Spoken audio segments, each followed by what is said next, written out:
you can do real estate whether you have a W-2 or a part-time job. A lot of people get started kind of having this side thing, and once they reach enough passive income where they can live, then they become a full-time real estate investor. Welcome to the Freedom Point Real Estate Podcast, where we talk about creating more time freedom through passive real estate investing. Passive investing in real estate challenges conventional investment wisdom. We are passionate about learning and sharing resources with others who are ready to transform their investing mindset. Quick disclaimer as always, I am not a CPA, I am not an attorney or a financial advisor. This is not financial advice, not telling you or anyone else what to do. The views and opinions expressed in these podcasts are provided for education and informational purposes only and are not necessarily the views of my employer, ADP. I'm glad you're here. Now let's dig in. All right, welcome back everybody to the Freedom Point Real Estate Podcast. Thank you again for jumping in and joining us today. I've got an amazing guest with me today. Today I have Nick Stromwall. Nick serves as the Operations Director for Kingdom REI, a national network of faith-based real estate investors, and is the founder of Oak and Vine Capital, where he helps investors multiply their income and impact. Nick, welcome to the show. Hey, happy to be here. Excited to learn and to share the things that I've learned along the way. Yeah, we appreciate you being here. So I'm going to just get started right off the bat here. Why don't you tell our listeners a little bit more about what you've got going on, whether it be on the Kingdom REI side, the Oak and Vine side. I know we've talked in the past about some oil and gas type opportunities that you've got going on. So maybe kind of bring us up to speed in terms of who Nick Stromwall is and what brought you to this point in your life. Yeah, awesome. I had the pleasure of serving as a college pastor among university students for 15 years in the Midwest and loved my time there developing leaders. I read a book about 12 years ago, Rich Dad, Poor Dad, started learning about what it means to really steward resources and how to invest in things that are going to gain in value. I had the privilege of growing up in a household where I had family members in the financial investing world. So really learned from a young age what it means to save and how to go about doing that. And then, being in ministry for as many years as I was just looking for more opportunities. My wife and I, we would mentor students and they'd go on different short-term trips and we'd want to be able to help fund them. But we needed resources to be able to do that. So we started looking into real estate as a means and mechanism to really be able to be generous to some of these students that we were mentoring. So we invested in our first single family home, quickly became friends with the guys flipping the duplex across the street. I was outside doing yard work and they just were asking for some help unloading their car. So I became friends. And then at the end of their project, they said, "Hey, do you know anyone that would be interested in investing in this duplex?" And I raised my hand and I said, "Yeah, I just read a book about this. Let's talk." So after about going to like 10 or 15 different banks to try to secure financing, finally there was a credit union that was willing to take out a loan against my Honda CRV.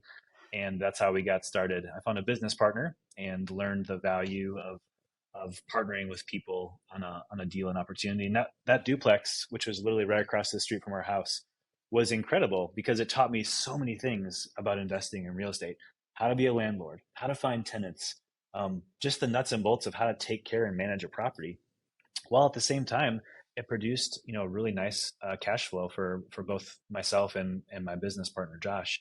So for literally 10 years, we each had a $600 a month distribution from this investment opportunity, and that was great for my family and great to be able to serve and bless other people. So after reading that book, I started getting this vision of, man, I want to impact the world. I need an engine to develop resources. Well, sure enough, I had one right across the street, and now I just needed to figure out how to make more of these. So we converted our basement into a rental unit, and that was a great blessing for my family and I. And we purchased some land with the hopes of maybe developing the property.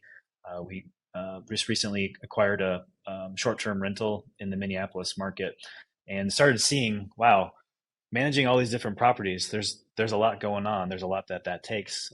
How can I not only add to my arsenal of tools, but how can I multiply?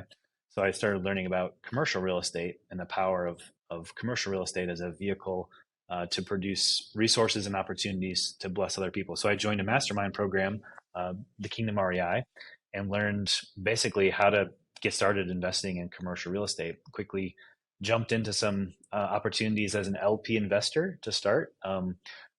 Utilized my hard savings that my parents taught me with my Roth IRA and converted some of those dollars to a self-directed IRA and got started in commercial real estate. Quickly learned that you can actually raise capital and you can actually become a co-GP, raising capital. So then raised capital for a 138 unit apartment in Des Moines, Iowa. Raised capital for some industrial space in Tulsa, Oklahoma. Raised some more capital for a 48 unit in the Des Moines market, and now just recently have raised a lot of capital for an oil and gas opportunity. So that's a little bit about me, but my vision is really I want to help people multiply their resources so that they can multiply their impact. So that's a little bit about me. Nick, that was fantastic. And for those that are listening to this that aren't actively involved in real estate, either on the active side or the passive side, it sounds to me like Nick has done just about everything. Okay. Bought the duplex, house hacked in terms of rented out a basement in his home, short-term rental, LP investor, self-directed some money using that type of an investment strategy. He's obviously on the general partner side and helping kind of raise capital. So while you've done a lot there, so I want to go back a little bit though to this transition out of ministry. And it, to me, from what I'm hearing, is you didn't transition out of ministry. You just transitioned into a different type of ministry. So can you walk us kind of through how you're able to take your desire to bring, ministry to other people and use it through, either your connection or connections with Kingdom REI and certainly Oak and Vine Capital? Yeah, for sure. So I guess when I step back and I look at the world, I see incredible needs. And what it takes to help meet those needs is people and organizations that are doing great work. And those people and organizations need resources in order to do that great work. So I guess I want to be a part of giving vision to marketplace workers, to entrepreneurs, to develop epic businesses that are going to create an abundance of opportunities, both for people to get jobs and also resources to deploy to meet those needs.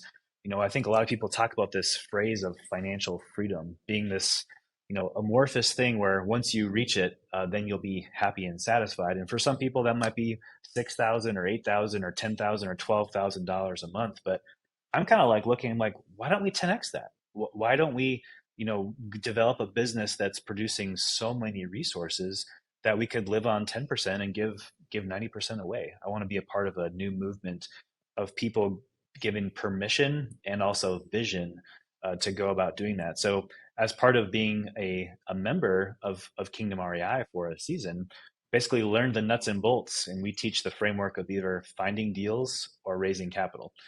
Being in ministry and raising capital to do the ministry, I was pretty familiar with that and really enjoy working with people. So that was kind of the path that I chose in the commercial real estate world. So in January of this year, there's an opportunity to influence this community by being the director of operations. So I have the privilege of serving as the director of operations for Kingdom REI. We're a group of faith-based investors all across the U.S. There's about 60 active members currently, and we are basically teaching the fundamentals of how do you get started investing in commercial real estate. So we have an educational component, we have a coaching component, and then we also have a collaboration component where some of the more experienced operators that have been in this industry for 5, 10, even 20 years are taking some of the younger people in to get them established and partnering in some of their first deals. So if you're kind of looking to go bigger, if you're kind of ready to stop trading your time for dollars and you want to learn more about commercial real estate, Kingdom REI is a great place to do that. We've got a fantastic free podcast you can learn from. We've got coaching and mentorship programs and opportunities. And out of that, with my student hat on, I started my own company, Oak and Vine Capital, where I'm helping give vision for investors to invest in alternative assets, whether that's in the real estate world, like some of those opportunities I was talking about in the multifamily space, in the industrial space, but also now in the alternative energy space, investing in oil and gas. Interesting. So help me understand. So Kingdom REI. So let me put myself back to where I was in 2012. Many know my story. I got actively into real estate through the fix and flip type model. So at that time in my life, should I had the desire to scale up that business, how would Kingdom REI have been able to partner with me? And Yeah. furthermore, how could Kingdom REI potentially partner with those that are listening to this podcast today, should they have a desire to get into active real estate investing? Yeah, I mean, I think there's lots of different ways to get started, and it, requires education and coaching. I think there's a lot of free education out there on YouTube and in podcasts and various things. I think what we do is we curate the content so that we really help people either learn how to find deals. So we're talking on market and off market deal opportunities. That's one kind of track you can go down, and you can get really good, and you can make a living off of just being a deal finder. Whether you're wholesaling, whether you're bringing those deals to other operators, whether you're actually running them as the general partner, or you can get good at raising capital for deals. The beautiful part about half of the group finding deals and half of the group raising capital is there's natural collaboration that happens. And that's the beautiful part about the commercial real estate world is you really need a team of people in order to operate and facilitate a deal. You need someone boots on the ground doing property management. You need someone gifted in underwriting, understanding, does this deal really make sense? You need connections with vendors and banks and people to help maintain the property. And then you need an army of people to help raise capital to actually take down this deal opportunity. So what I like to say is, the traditional model of doing residential real estate is you try to, whether it's the 1% rule or the different frameworks out there, it takes a long time to build up enough of those opportunities to really make a living off of just your real estate repertoire or army of resources that you're deploying. When you go into the commercial real estate space, you can really multiply your opportunity to grow your income, so that if you really want to be a full-time real estate investor, you can do that. I think the wonderful thing about real estate is you can do real estate whether you have a W-2 or a part-time job or not. A lot of people get started kind of having this side thing on the side to develop some more passive income, and once they reach enough passive income where they can live, then they become a full-time real estate investor.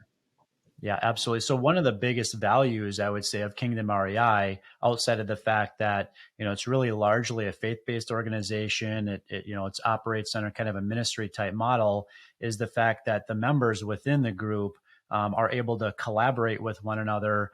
There's an automatic network of other people kind of that are part of Kingdom REI. So if you are a faith-based individual and looking to launch into real estate on an active side, you might have some gifts or some qualities of yourself to where you could actually get plugged into potentially a team of other people to build out your business. Am I kind of summarizing that in a good way, Nick?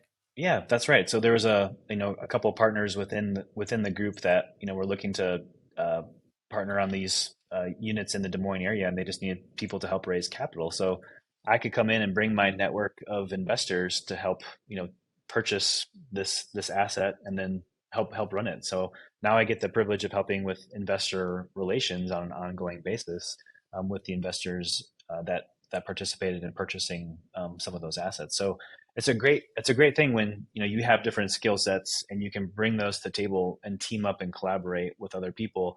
And when you join a group like Kingdom REI, there's a safety because these people are in this business for the reason of they want to generate resources because they want to make impact in the communities that they're a part of. And they've also done it before. So they know how to run a deal full cycle, and you can learn and grow alongside them. That's great. Well, let's pivot and talk a little bit more about Oak and Vine, Yeah, which is your investment company. Is that correct? that's right. Yep. Yeah. Oak and Vine exists for the purpose of educating investors on the opportunities that Oak and Vine thoroughly does due diligence upon, and then brings those opportunities to potential investors to invest into. Is that correct?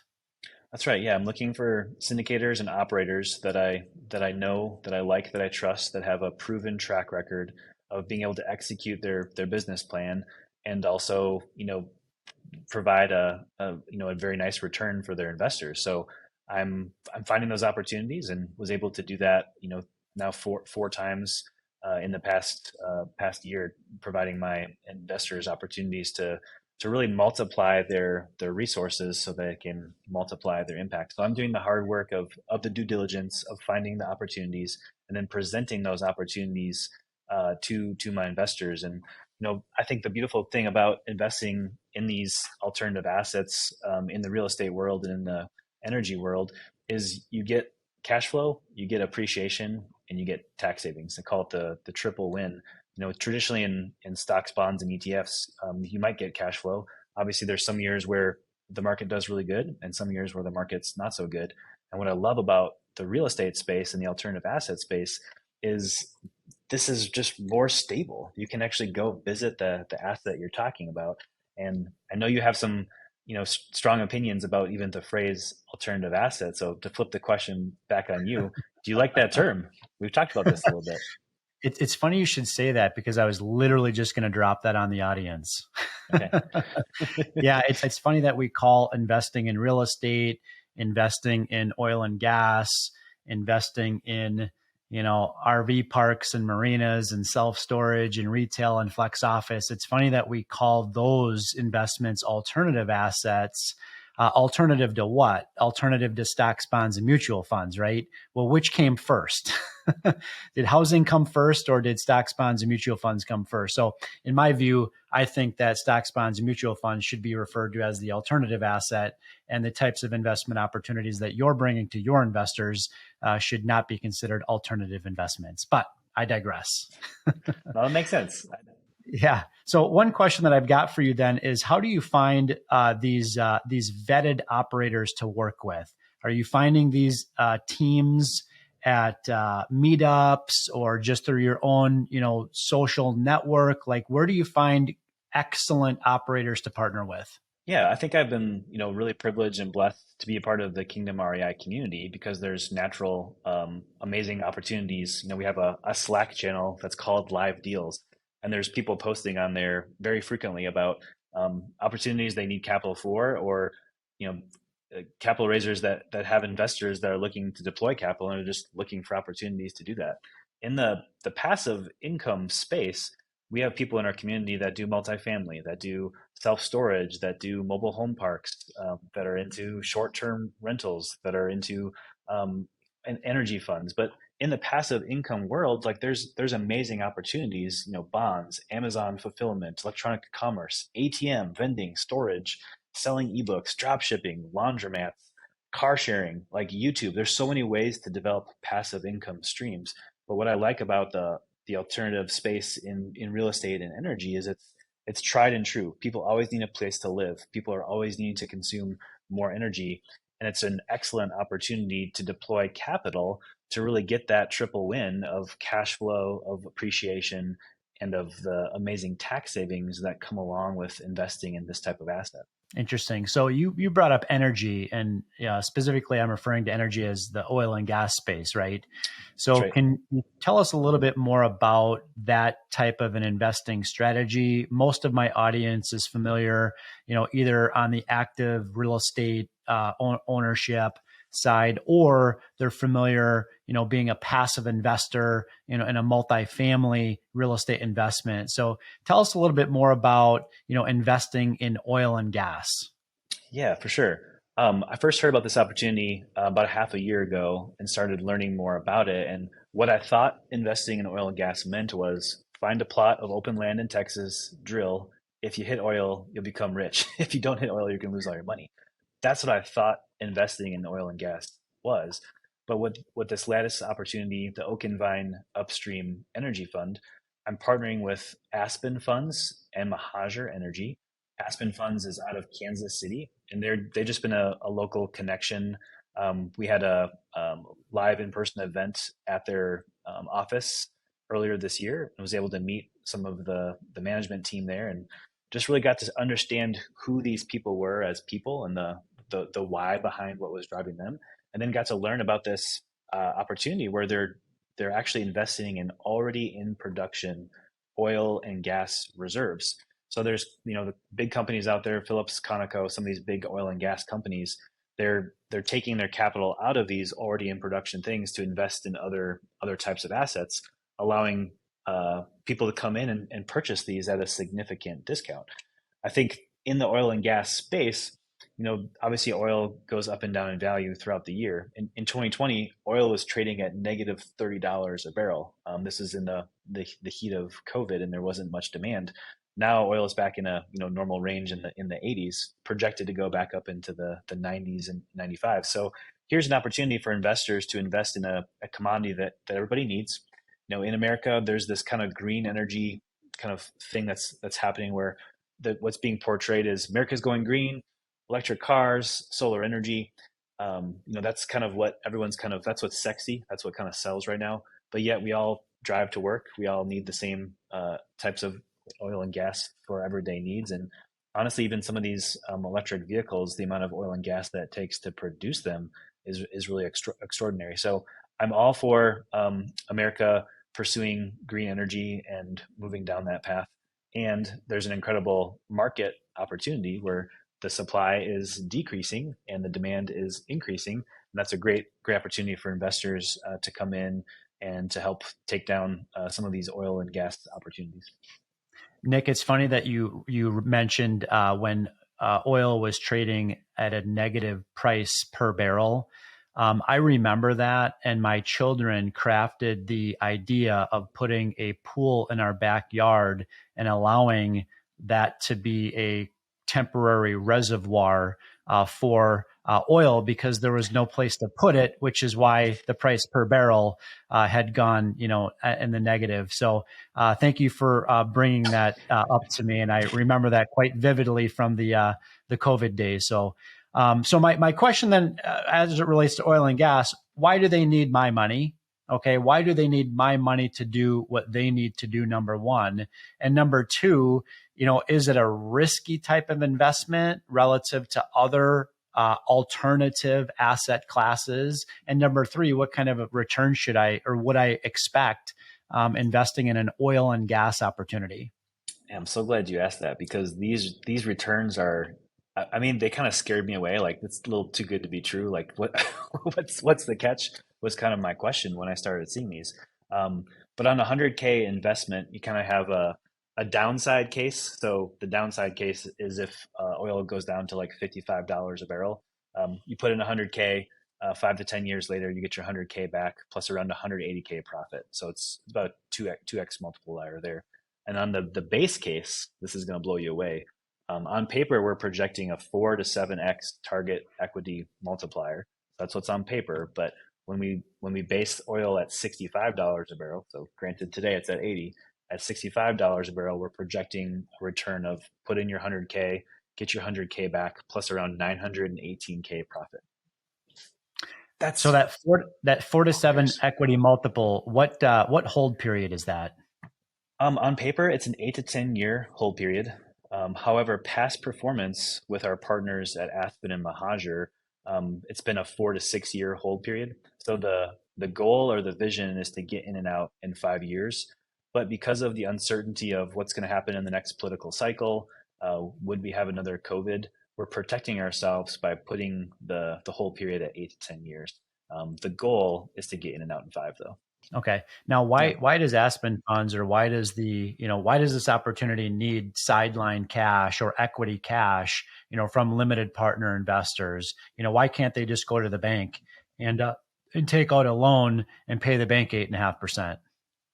Yeah, I think, basically private equity has dropped in recent years, and it's just created this gap to fund new drilling. So this particular opportunity, the distributions are projected to start year 2, and the hope is to take the cash flow from that year 1 and reinvest it into new drilling, which would then amplify the projected returns of this asset. So I think there's a little bit of a move towards more green energy. A lot of people are taking their capital out to only invest in solar or in green energy space. So it's just created this gap in this funding to allow investors to come in and to meet that current need. So I think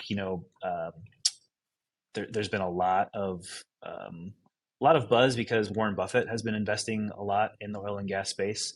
and I think he obviously has a pretty good handle on the market. And I think the largest operators out there, Marathon, Chesapeake, Devon, they've really pr- uh, they've really seen that this type of infill drilling has proven to produce the types of returns in that 4 to 7x.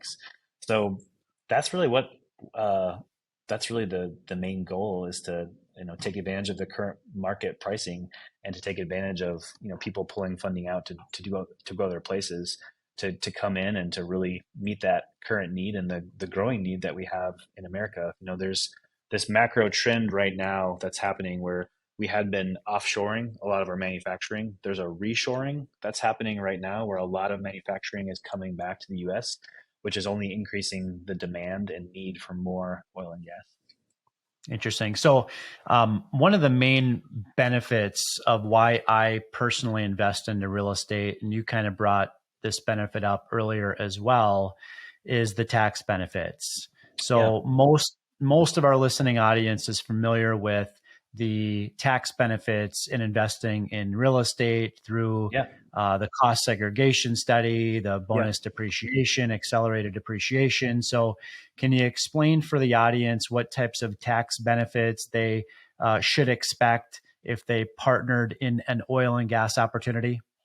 Yeah, for sure. So on a 100K investment, the projection is around 40 to 50% of your initial capital would come back as a paper tax loss over the course of the investment.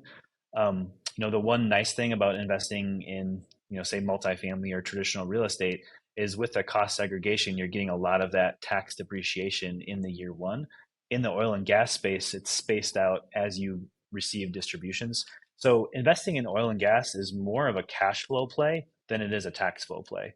So if you're really looking to mitigate your taxes, investing in oil and gas as an LP investor is probably not the right play, only because we're going to be giving back so much distributions throughout the life of this asset. Um, but to get a 40 to 50% projection on a tax law is pretty comparable to what you'd be getting in the multifamily space. You're just not going to get it all year one. Now, I am learning, and there are ways to invest in oil and gas as a general partner. And as you invest as a general partner, there's even increased opportunity for tax write-offs, but there's also increased liability in the case that, worst case scenario, there's an oil spill. You could be named on that suit if you were investing as a GP. So with Oak and Vine Upstream Energy Fund, the fund that's through my company, Oak and Vine Capital, my fund is investing in the parent fund of Aspen as an LP investor, because there's really not a main play to invest as a GP in this particular opportunity. Yeah, no, I appreciate that. I think we're good on the tax benefit side in that question. I personally, as well as many investors that I talk to, they like to have a balanced approach when investing in what we're calling alternative investments, right?